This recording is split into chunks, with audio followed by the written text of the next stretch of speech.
Praise the Lord. எப்படி இருக்கிறீங்க? ஆண்டவராக இயேசு கிறிஸ்துவின் விலையேற பெற்ற நாமத்தினாலே இந்த வாய்ஸ் ஆஃப் குட் ஷெப்பர்ட் மூலியமாய் உங்களை சந்திப்பதிலே மிக்க மகிழ்ச்சி அடைகிறேன். கர்த்தர் உங்கள் யாவரையும் ஆசீர்வதிப்பாராக. 1 யோவான் 2ஆம் அதிகாரத்திலே 25வது வசனத்தை வாசிக்கின்ற பொழுது, நித்திய ஜீவனை அளிப்பேன் என்பது அவர் நமக்கு செய்த வாக்குத்தத்தமாக இருக்கிறது.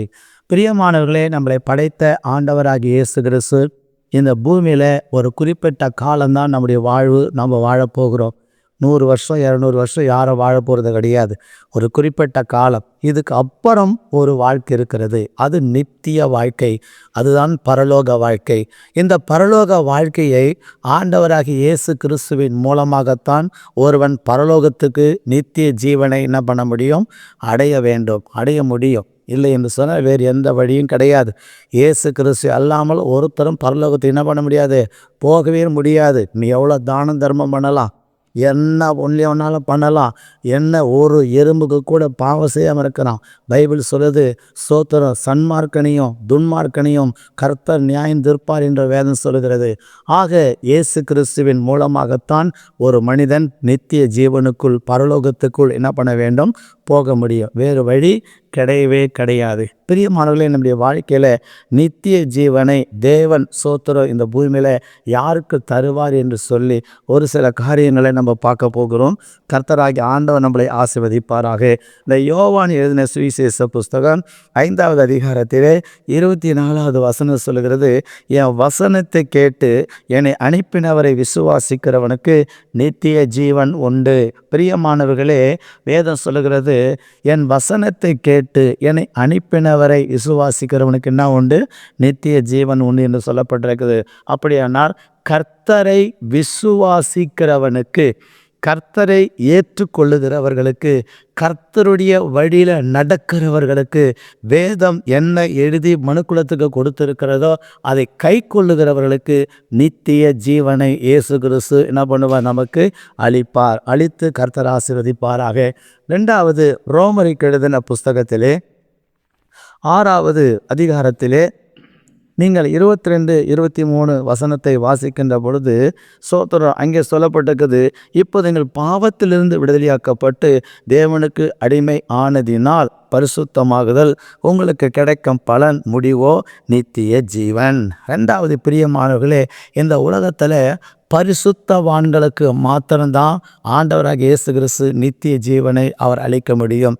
பரிசுத்தவான்கள் என்று சொன்னால் இயேசு கிறிஸ்துவ இரத்தத்தினால் கழுவப்பட்டு தன் தெய்வத்தை இயேசு கிறிஸ்துவை சொந்த இரட்சகராக ஏற்றுக்கொண்டு ஞானசான் எடுத்து அபிஷேகம் பெற்று சபையிலும் சத்தியத்தில் அடங்கியிருந்து பரிசுத்த வாழ்க்கை வாழுகிறவர்களுக்குத்தான் நித்திய ஜீவனை தேவன் கொடுப்பாரே ஒழிய லஞ்சம் வாங்குகிறவர்கள் பரலோகம் போக முடியாது.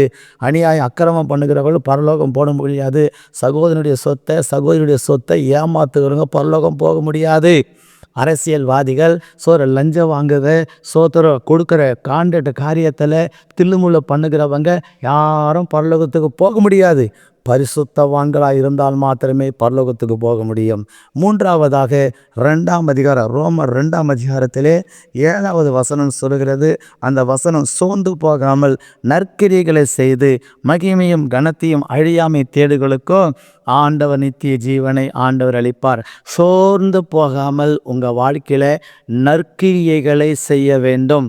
ஏழைகளை, திக்கற்றவர்களை, கைவிடப்பட்டவர்களை, அனாதவர்களை நீங்கள் ஆதரிக்க வேண்டும்.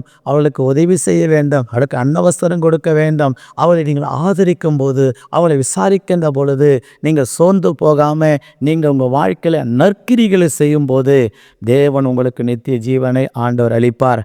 ஆக பிரியமானவர்களே, 3 காரியங்கள்: கர்த்தரை விசுவாசிக்க வேண்டும், 2வது பரிசுத்தவானாக இருக்க வேண்டும், 3வது நற்கிரிகளை சோர்ந்து போகாமல் செய்கிறவர்களாக இருக்க வேண்டும்.